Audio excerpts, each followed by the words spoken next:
Hello guys, welcome back to another video. Today I'm going to be showing you off a new project, a little small project that I made.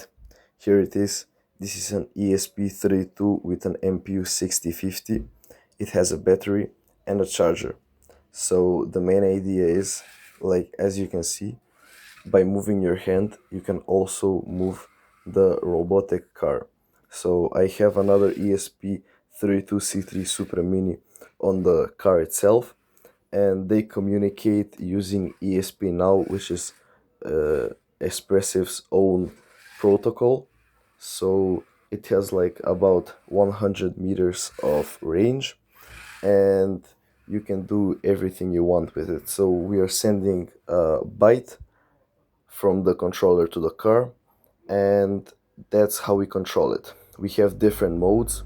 So right now I'm showing you how I turn and turn off the light on the car. So we have two buttons. One is for switching between manual, one is for switching between driving and moving the camera, and the other one is for controls like light and automatic and manual mode. And that's it basically. This is a simple project I made quickly. Maybe we will expand it in another video, but for now that's it. Thank you for watching, and see you in another video. Bye.